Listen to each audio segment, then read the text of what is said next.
बताता है कि कुछ रोगियों में मूल कारण का इलाज करने से लक्षणों में कमाल का सुधार देखा जाता है। ये मैनेजमेंट का पहला तरीका है, कॉज बेस्ड ट्रीटमेंट। और अगर कारण जेनेटिक हो, जिसका कोई इलाज नहीं है, तब क्या? तब हम लक्षण आधारित दवाओं पर आते हैं।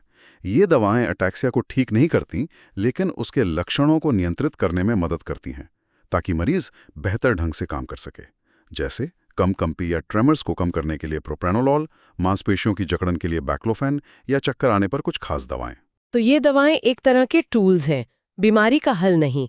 ये बस रोजमर्रा की जिंदगी को थोड़ा आसान बनाने में मदद करती हैं। आपने सही कहा। ये एक महत्वपूर्ण सवाल खड़ा करता है कि यहाँ दवा की भूमिका क्या है। ये इलाज नहीं है, ये एक सहारा है। ये मरीज को अपने जिंदगी पर थोड़ा और कंट्रोल देने का एक जरिया है। और ये सभी दवाएं एक न्यूरोलॉजिस्ट की देखरेख में ही दी जाती हैं, क्योंकि हर मरीज पर इनका असर अलग-अलग होता है। तो अगर दवाएं सिर्फ एक सहारा है, इलाज नहीं, तो फिर असली उम्मीद कहाँ है?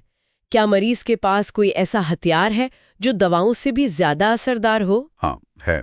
और अब हम उस चीज पर आते हैं जिसे स्रोत ने सबसे शक्तिशाली उपचार कहा है। और ये कोई दवा या सर्जरी नहीं है, ये है थेरेपी, खासकर फिजियोथेरेपी। स्रोत में एक बहुत ही दमदार लाइन लिखी है, अटैक्सिया के लिए रिहैबिलिटेशन दवा से ज्यादा पावरफुल है। ये तो बहुत बड़ी बात है। रिहैबिलिटेशन यानी थेरेपी असल में दवा से ज्यादा पावरफुल है। ये एक आश्चर्यजनक और बहुत हिम्मत देने वाला तथ्य है। फिजियोथेरेपी में होता क्या है जो इसे इतना असरदार बनाता है? फिजियोथेरेपी सिर्फ कुछ व्यायाम नहीं है, ये दिमाग को नए रास्ते सिखाने का एक तरीका है। इसे न्यूरोप्लास्टिसिटी कहते हैं। इसमें बैलेंस ट्रेनिंग होती है, जहां मरीज को अलग अलग सतहों पर, जैसे फोम पर या आंखें बंद करके स्थिर रहना सिखाया जाता है।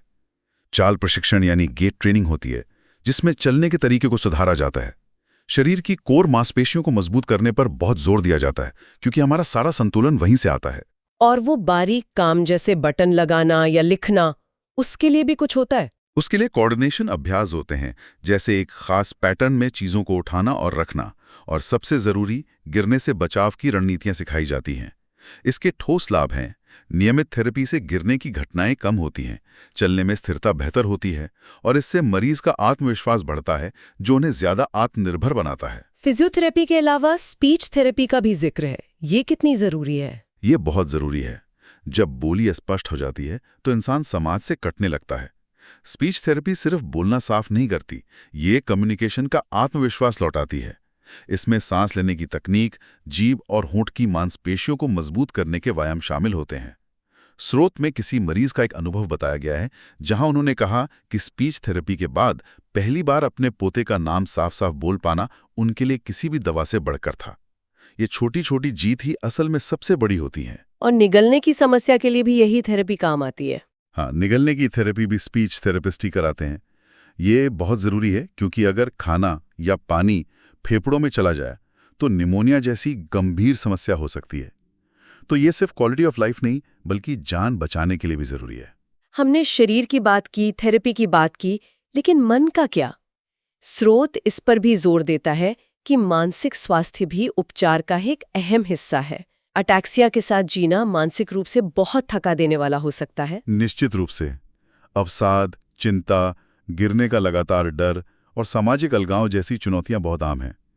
लोग बाहर जाने से डरने लगते हैं, दोस्तों से मिलना जुलना कम कर देते हैं, क्योंकि उन्हें लगता है कि लोग उन्हें जज करेंगे या वो गिर जाएंगे। इसलिए काउंसलिंग, परिवार का भावनात्मक समर्थन और पेशेंट सपोर्ट ग्रुप से जुड़ना, ये सब दवाओं और थेरेपी जितने ही महत्वपूर्ण हैं। जब कोई ऐसे लोगों से मिलता है जो उसी स्थिति से गुजर रहे हैं, तो अकेलापन कम होता है और हिम्मत बढ़ती है। पता चलता है कि आप अकेले नहीं हैं। अब भविष्य की बात करते हैं। क्या कोई नई उम्मीद है?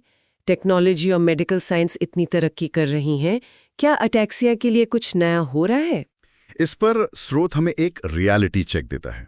उम्मीद है, लेकिन हमें यथार्थवादी भी रहना होगा। जीन थेरेपी पर बहुत काम चल रहा है। इसका मकसद है कि जो जीन खराब है उसे ठीक किया जाए। कुछ प्रकार के अटैक्सिया के लिए ये क्लिनिकल ट्रायल के चरण में है, लेकिन ये अभी सबके लिए उपलब्ध नहीं है और बहुत जटिल प्रक्रिया है।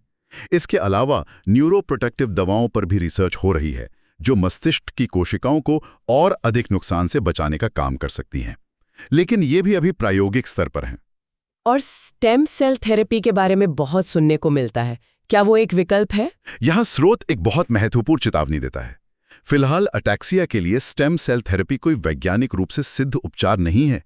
इंटरनेट पर 100% इलाज के बहुत से दावे मिलेंगे जो अक्सर मरीजों की मजबूरी का फायदा उठाते हैं। ये एक जरूरी चेतावनी है, लेकिन फिर भी इंटरनेट पर ऐसे चमत्कारी इलाज के दावे भरे पड़े हैं। विज्ञान और झूठी उम्मीद के बीच इस लड़ाई में एक आम इंसान सही जानकारी तक कैसे पहुंचे? इसका सबसे अच्छा तरीका है कि किसी भी नए इलाज के बारे में अपने न्यूरोलॉजिस्ट से बात करें और भरोसेमंद स्रोतों जैसे नेशनल अटैक्सिया फाउंडेशन जैसी संस्थाओं की वेबसाइट्स पर जानकारी देखें। यहाँ दिलचस्प बात यह है कि उम्मीद और वर्तमान वैज्ञानिक वास्तविकता के बीच का अंतर क्या है। उम्मीद रखना बहुत जरूरी है क्योंकि रिसर्च सच में हो रही है, लेकिन झूठे दावों से बचना भी उतना ही जरूरी है। तो इन सभी जानकारियों को समेटते हुए स्रोत का अंतिम सत्य क्या है? अंतिम सत्य यह है कि सेरेब्रल अटैक्सिया जीवन का अंत नहीं है। ये एक बहुत बड़ी चुनौती है, लेकिन सही देखभाल, मैनेजमेंट और सपोर्ट के साथ लोग एक सार्थक और सक्रिय जीवन जी सकते हैं। और हमें ये याद रखना होगा कि व्यायाम और थेरेपी आज हमारे पास उपलब्ध सबसे मजबूत और सबसे प्रभावी हथियार हैं। बिल्कुल, ये लड़ाई दवाओं से कम और इच्छा शक्ति, मेहनत और सही सपोर्ट सिस्टम से ज्यादा जीती जाती है। रिसर्च जारी है, वैज्ञानिक लगातार काम कर रहे हैं और उम्मीद हमेशा जीवित है। हर दिन हमें स्थिति के बारे में कुछ नया पता चल रहा है जो भविष्य में बेहतर उपचार का रास्ता खोलेगा। आखिर में एक विचार के साथ इस चर्चा को समाप्त करते हैं। स्रोत में एक बात कही गई थी कि संघर्ष हमेशा दिखाई नहीं देता। जरा सोचिए, किसी व्यक्ति के बारे में हमारी समझ कैसे बदल जाती है जब हमें पता चलता है कि उसकी सबसे बड़ी लड़ाइयां अदृश्य हैं। संतुलन बनाए रखने का आंतरिक प्रयास, साफ बोलने की जद्दोजहद या गिरने का डर, ये वो लड़ाइयां हैं जो बाहर से नहीं दिखती। शायद असली ताकत उन लड़ाइयों को लड़ने में है जिन्हें दुनिया देख भी नहीं पाती।